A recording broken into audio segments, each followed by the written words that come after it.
Okay, so here we go. Elimination, like I said, this is pretty simple. I kind of giggle because I really don't think you need me to go for a whole lot of explanation here. But of course, we have some unique cases and try to give you some hints on some things and a couple word problems at the end. Elimination is usually everybody's preferred method. So first, what are we trying to do? You're going to try to get coefficients. Fancy vocab for you. And remember, coefficients are the numbers in front of the variables for x or y that differ only in sign. So you want positive, negative. So like positive 5x, negative 5x. And of course, we might have to do a little multiplying to make that happen. You might have to multiply just one equation. You might have to do both. It just depends on what they give us for numbers, okay? All right, next up then, of course, we're going to add the equations. So that way we can eliminate a variable, hence the name elimination. And of course, you're going to solve the equation.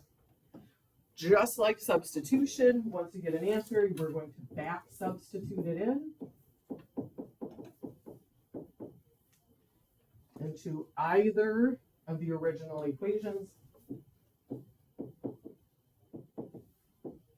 And I always go back, I mean, really in theory, you can do any equation you want. I just always do the original ones before I multiplied them, so you have smaller numbers to work on. That's just how I wrote. And I'm sure we all do this. We'll check our solutions, right? Talked about that in here. We all check them, every single one, every single time. I'm sure of it. Don't forget to check your answer. You just plug in x and y and make sure that it works in both equations. I don't generally always check my answers, okay? But if you're worried on a quiz or test, if you have the right one, that's a quick, easy way to check it on, plug it in on your calculator and see.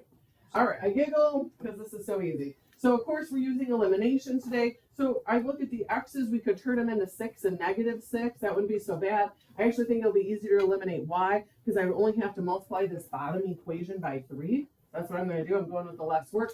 So then I'll have a 3y in there that will cancel with the negative 3. So I'm just going to leave the top equation. I'm just rewriting it over here so I have a little bit of room to work on it. I'm going to run a 3 through the bottom. 3 times 3.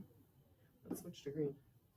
3 times y and 3 times negative 3. Got it.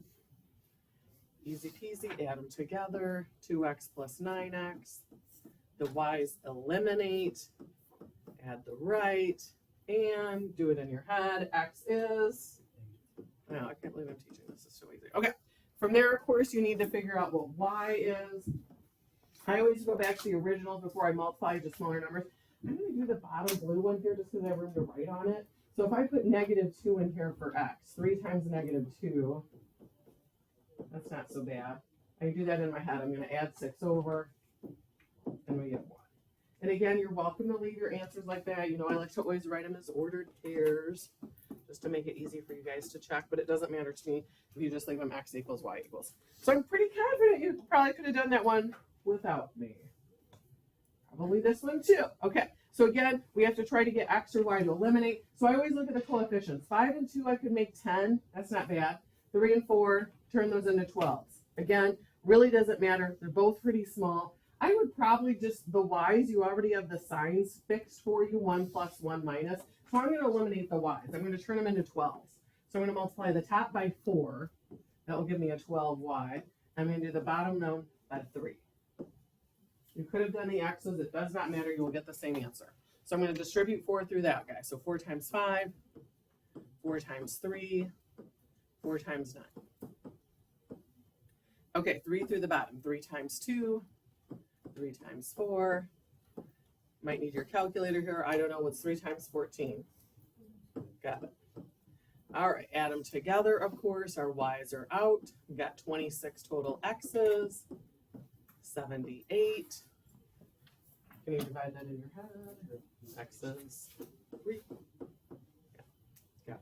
Okay, pick an equation. In theory, like I said, you can do any equation you want to up here. I always go back to the originals because smaller numbers, okay? And again, I usually pick the bottom one for the mere fact I have room to write right now. So I'm going to do 2 times 3 minus 4y equals 14. And most of you can probably just solve that in your head. Subtract the 6. Y is negative 2. So am I right? You could have done this without me probably showing you anything. Yeah, good hunch, good hunch, good hunch. So again, that's really as wild as elimination gets, but of course, just a few fun little unique cases to look at. All right, you decide you want to eliminate X or Y. X, so all I have to do, run a 2 through this one. So I'm going to do that on the side over here, 2 times X, 2 times 2, 2 times 3. And we'll just stack the bottom one underneath. Interesting.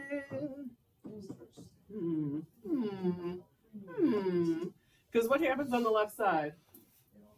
It all cancels, so we have 0 really over there and 7 on the right. What does that mean? No solution. 0, of course, doesn't equal 7.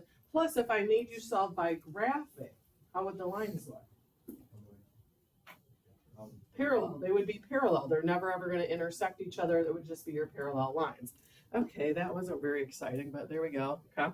Let's look at this guy. Again, you pick X or Y. Let's do, I'm going to do Y. So I'm going to have negative 4X, positive 2Y, because remember, I'm after eliminating Y. But again, it's kind of similar, kind of different. Because, of course, what do you have on the left side? 0, everything's out. What do you have on the right? So what does this mean? Infinitely many, because it would be the same line on top of each other. They would intersect every single spot. I'm just going to put IMS for infinitely many solutions. Now, some of you in here I know are intuitive thinkers, which I love. I could have told you with no work that was going to be an IMS. Because aren't these technically the same equations, just the bottom one is double? Just like, isn't 2 4s, 3 6, 4 8s? I could go on all day. The same thing. They're just multiples. So I saw that and I was like, oh, that's going to be IMS. It's really the same equation, just a multiple. I could have you told on this one from the beginning it was going to be no solution? Because I'm like, if you times these, of course, to make it equal to this, if you times that by -2, I was like, oh, the right wouldn't be the same. So that's how I could see it. It's going to be no solution. Is Roman in class? He is. He's in the cousin's office, please. Sure. Okay. Now, we don't have to get crazy and do this whole thing because it does look a little obnoxious. And honestly, I'm not sure you have enough room to write. I think you would. I just wanted to show you one thing I would do with this. I don't love the decimals. You don't love the decimals, okay? So again, knowing our place value. This is the 10th place. This is the 100th place. So before I even start thinking about, oh Lord, what am I going to eliminate? I would multiply every single thing up here by 100. Because that's going to move the decimal 2 to the right and you'll have nice whole numbers. So I much rather work on 2x minus 5y equals -38. That's the equivalent equation, just in a different form. I'm going to do the same thing down here. 2 to the right, so 3x, 4y, and then 104. Now I would try to get rid of x or y. Let's do it. You want to get rid of x or y? I'd probably do x because it's smaller. It's going to be easy to turn those into 6. So now I'm going to times the top one by 3, and I'm going to do the bottom one by -2. So a lot of multiplying on this one. Again, do you have to clear the decimals? No, but I think it's a lot easier to do it that way. So 3 times 2, 3 times 5, 3 times -38. Punch that in earlier. Okay, -2 times 3, -2 times 4. That's a -8. Sorry, sloppy -8. And then -208. So some big numbers, but that's okay. You've got your calculator, so I'm not too worried here. So we're going to have -23y and -322. I'm not going to bore you. I know you can divide that and solve it. Y is 14. And of course, you're going to plug that back in. I know you can do it. I'm not going to bore you. Clearly, I would use one of those original green ones. You get x is 16. Okay. So again, do you have to multiply by 100 right away to clear the decimals? No, but I think it's going to make your life way easier. So really, I mean, that's as wild as elimination gets. I'm pretty sure you can handle it. So let's just talk about some pros and cons on when you get to pick your method. Because you will see on your quiz, there will be some specific problems that say you have to use substitution. You have to use elimination. You will see some that say you can pick. Well, what's a good choice for this one? I think I would go substitution. I would go substitution because you already have y solved for down here. So I can very quick and easily just substitute that into the top equation. And plus, hey, this gives me a chance to review substitution for our quiz. So I'm going to keep this 5x9, but I'm swapping out the y with x minus 4. So we are going to have to distribute, but that's not awful.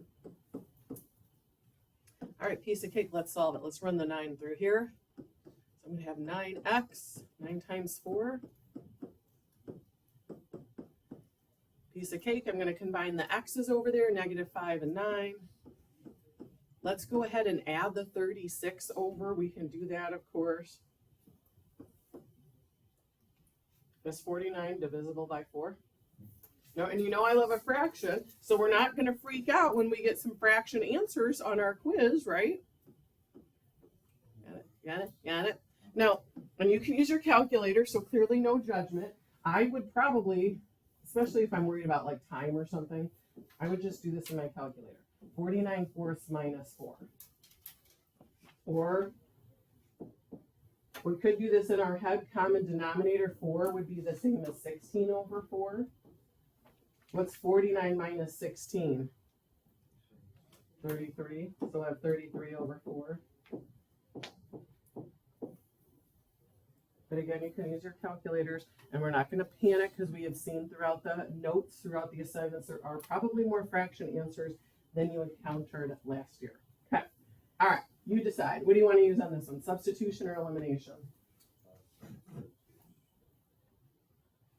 Wait, no, elimination. I'd probably go elimination just because you don't have a letter solved for it. And to solve for a letter might just take us a little bit of work. So next decision, do you want to get rid of x or y? I'll probably do x. 6 and 4, we could easily turn them into 12s. But I think be not too shabby. So I'm going to double this guy. So I'll have -12 up top. And I'm going to do 3 on this one, because then I'll have +12. We'll get those to eliminate. So let's double everything on the top one. So -12, 10, and -30. Okay, 3 through the bottom. 3 times 12. 3 times 10. Again, we're going to add them. X's are gone. We're not going to panic. 0 on the right. I don't know why, but sometimes kids see this and they go, no solution. I'm like, what are you talking about, no solution? What's y? 0. 46 times 0 is 0. 0 is just a number. We don't panic when we see it. We use it. Okay. It actually makes it pretty easy, I think, to solve for x. So I'm going to do this bottom blue equation because I have room to write under it. If I put 0 in there for y, 0. So I'm down to 4x equals 10.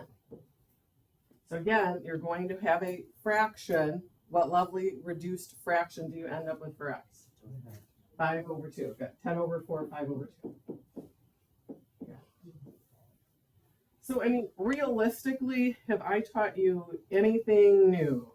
Nope, sure haven't. Okay, all right. Let's do a couple word problems. Let's see if maybe I got something good in here for you. Suppose the demand and supply functions for a certain type of calculator are given by those red equations there, where P is the price in dollars, X represents the number of units. Catch that in millions. Fun. Okay, so big answers. I'm already like, ooh, big answers. Find the point of equilibrium, okay, for this market by solving the system. Okay, I'll solve it, fine. Point of equilibrium is the price P and the number of units X. Okay, all right, we'll get to that in a minute. So first, let's solve it. Now, again, I think this would be a good system to use, of course, substitution. Because these both equal P, I'm just going to take the top one and substitute it into the bottom one. So I'm going to have 150 minus 10x equals, and I'm going to keep the right side. Okay, well, that's not that hard to solve. That's, easy peasy. Let's add the 10x over. And I'm going to subtract 60 off. So what do you have for x? 3. I'll sit tight on that answer for a second. It also asks you for the price. Okay, all right. Well, if X is 3, throw a 3 in either one of these. Mental math. I'm going to do the top one. 10 times 3, 30. What's 150 minus 30? 120. And you would get the same thing if you put it in the bottom. It doesn't matter. Okay, final answer. Here we go. We're pretty much done. So the point of equilibrium is the price P. Okay, my price P was the 120, so that goes first. And it's a price, you know, I feel like I should throw a dollar sign on it. And then the number of units X. Now hold on. I'm not going to write 3. Because the 3 represents really 3 million. You're selling 3 million. I'll make sure I had enough zeros there. So I'm going to tack on all the zeros so I have the 3 million. Easy problem, yes, but easy to maybe miss the scaling of the million. That's not a big deal. That's not a hard one. All right, ready for the grand finale, the best problem of the day. Here we go. Okay, airplane flying into a headwind travels the 2,000-mile flying distance. So right away I'm already like distance. Okay. Between 2 cities in 4 hours, 24 minutes. Time. So I got distance and time. Okay, on the return flight, same distance is traveled in 4 hours. Find the ground speed of the plane and the speed of the wind. Oh, okay. Assuming both remain constant. So I've got distance, I've got time, I've got speed, which sometimes we call speed the rate. So before I'm even doing anything, I'm like, oh man, I'm probably going to use this old school distance equals rate times time formula, which I'm going to dig into in a minute. Now, do I care if you get fancy and define the variables? I assume you define the variables. But because we have the speed of the plane and speed of the wind, I'm going to get fancy and do all the defining of the variables. So they want you to find the speed of the plane. So I'm going to let that be x. So just on the side, x, plane speed. Just so you know. So already I'm thinking, okay, planes, go pretty fast. I think that's going to be kind of a big number. Okay. They also want you to do the speed of the wind. Okay. All right. So wind speed. Okay. Something about wind speeds. I don't know, 20-mile-an-hour winds, 30-mile-an-hour winds, something. I don't know, something like that. Okay. So we're talking about 2 on this, that you're traveling the distance, blah, blah, blah. You're traveling with the wind and against the wind. Obviously, one direction there, you're against the wind. How I know that is because it takes longer. You're with the wind when you come home. So let's talk about when you are against the wind. Okay, so if I am trying to go against the wind, does that speed you up or slow you down? Slow. So I'm going to take this plane speed and subtract off the wind speed. That's going to slow me down. Now, if I'm with the wind, does that speed you up or slow you down if you're with the wind? Speed you up. So we're going to take my plane speed and add. That's going to make you go faster. The wind's going to make you go faster. So do I care if you do, because clearly there's one like this on the homework. If you do all of this, define the variable. No, I don't care. I'm just getting fancy on it. Okay, 2 equations. Here we go. Let's write them. First one. Now, distance. Got it. We're going 2,000 miles. Now, that is the same distance on the return flight. You go there, it's 2,000. You come home, it's 2,000. Okay, all right. Rate. Now, I'm doing the 2,000 distance between the cities. 4 hours, 24 minutes. I don't love that because you're in hours and minutes. We're in different units of time. So we need to do some converting. We either have to go all minutes. I don't know if I love all minutes though, because usually we give, speed is like miles per hour. So I'm going to put it in hours. So if I'm going to make this 24 minutes into hours, I'm just going to do a little math over here. 60 minutes in an hour. I'm just going to divide it by 60. So what's 24 over 60? Point what? 4. So, okay, the time when we're traveling against the wind and it's slowing you down, now I got to fill the rate in, so I'm leaving a little room on purpose, is 4 hours, 0.4. 24 minutes, 0.4. Now, this is taking you longer. So you are against the wind. It's slowing you down. So for the rate, I'm going to put in x minus y. Now, obviously, I'm coming home and I'm with the wind. Okay. And how long did it take you to come home? 4, because of course you're with the wind, it took less time. It only took you, come on board, 4 hours. So there's my setup for the 2 equations. Now, obviously, the solving part's going to be easy. Getting the equations is the hard part. So same distance, longer time when you are against the wind, quicker time when you are with the wind. Now, my gut instinct is like, oh, I'm going to distribute. I was like, wait, actually, I'm not. I'm going to work smart here. Because aren't these y's just calling to you to cancel? I'd like to cancel them with elimination. So instead of me distributing, which really doesn't do anything as far as solving, let's get rid of 4.4. Let's get rid of 4. How are we going to get rid of 4.4 and the 4? Divide. Okay. So do it. In your calculator, what's 2,000 divided by 4.4? Of course, you get a decimal. 5/4. And of course, you divided that, so you just have x minus y. I'm going to scroll it because I know I'm getting at the bottom. Okay, second one. Divide by 4. What's 2,000 divided by 4? 500, yeah. Now again, if you wanted to distribute them, we're going to get the same final answers. It's just a matter of how you approach it. Because clearly I was zeroed in on that minus y and y. I was like, ooh, yeah, I want those to eliminate. Bam, 2x. And I'm going to add this up. Okay, divide that by 2.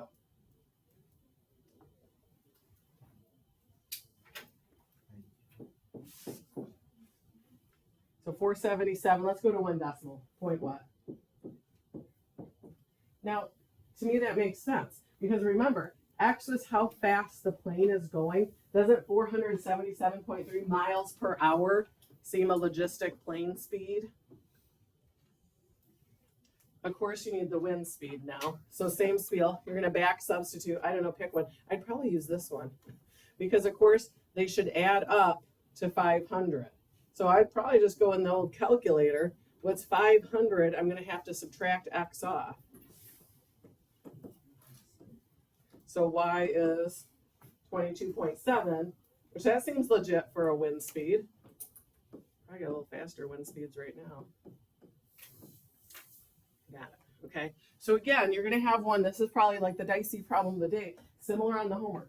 I don't care if you go fancy and do all the defining of the variables like I did. It's the key is, of course, setting up the equation. You could have distributed. I divided off the 4.4 and the 4. Lots of different ways to solve that. That doesn't matter how you want to approach it. Okay. So any questions on that?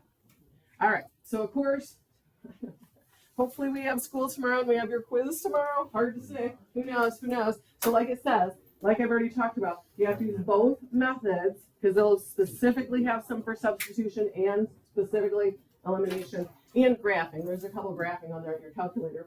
And of course, you know, I love a word problem. There's some word problems.